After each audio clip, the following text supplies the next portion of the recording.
Yaakov Katz is a senior columnist for the Jerusalem Post and senior fellow with the Jewish People Policy Institute. He joins me now from Jerusalem. Thanks for getting up early for us.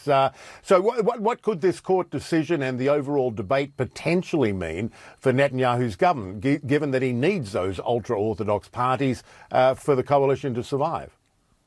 Well, there's something ironic, actually, Michael, in this whole debate that's going on right now about the ultra-Orthodox draft, because after the October 7th Hamas attacks, really the greatest failure of any Israeli government in the last 50 years, there was definitely a feeling that this would lead to the downfall or the toppling of Netanyahu's government. But he's still in power 6 months later. And what's actually threatening that government of his is this age-old issue that Israel has never really dealt with.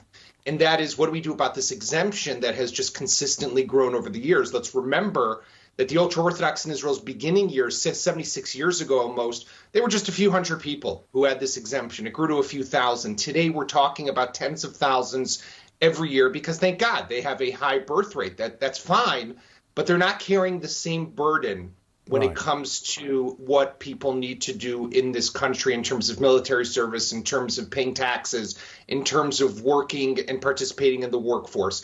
And if the government can't pass a new bill, what's going to end up happening is if the ultra-Orthodox aren't happy with, and their exemption is withdrawn as the court has ordered, they could bolt the government, hoping that that will stop any draft of them. And then there's just disarray in Israel. As you say, it's an irony. A lot of people thought the failures of October 7 would bring the downfall. It could be this. You wrote in the Jerusalem Post, and I want to ask you about attitudes there, but you wrote this quote: certain rabbis who receive salaries from the state or whose institutions receive millions of shekels in government funding actively incite against the country. I mean, given their numbers in the population, 13%, as you say, how outsized has the influence of the ultra-Orthodox been in how this government has been run and in politics more broadly?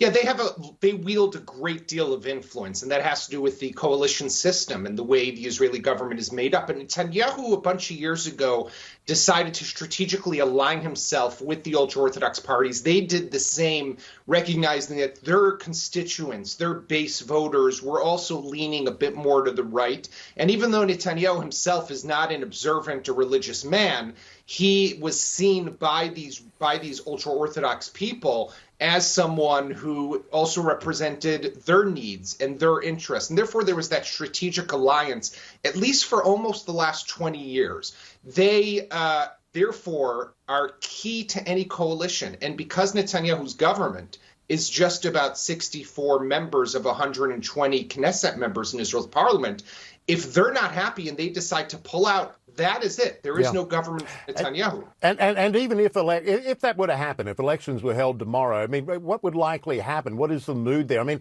how likely would Netanyahu replacements fundamentally be different to him in terms of handling the war in Gaza? I mean, does an effective political centre or centre-left even exist in Israel today? That's a great question, Michael, and that's the gamble of the ultra-Orthodox to some extent. They feel that maybe even under another government with one of Netanyahu's opponents like Benny Gantz or Yair Lapid, they would still get the same amount of budgets and stipends, and they would maybe be able to continue to get the exemptions because everybody will want them ultimately in their government as a partner. On the other hand, the sentiment in Israel, as you said, is not the same anymore. October 7th and the last 6 months of this war in Gaza have really illustrated and underscored how there's a certain segment in society that carries this burden and serves in the military and serves in reserves, and how there's that 13% that the vast majority do not, and that's not sustainable anymore. Yeah, I did want to ask you too, in terms of how the government has been functioning, not just with the war, but in general, given the deals Netanyahu has had to do to put the coalition in place and keep it intact, how fractured, how, dysfunctional in a way have those deals made the government in terms of how it rules, how it's able to rule?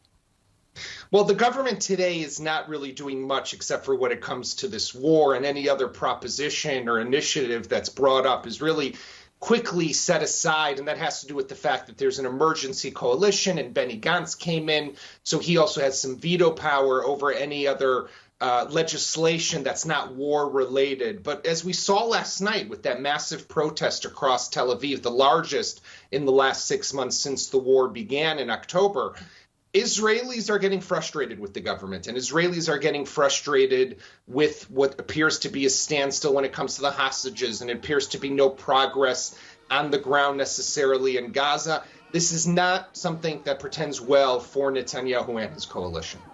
Great to get your analysis, and good to see you. Yaakov Katz there. Thanks so much.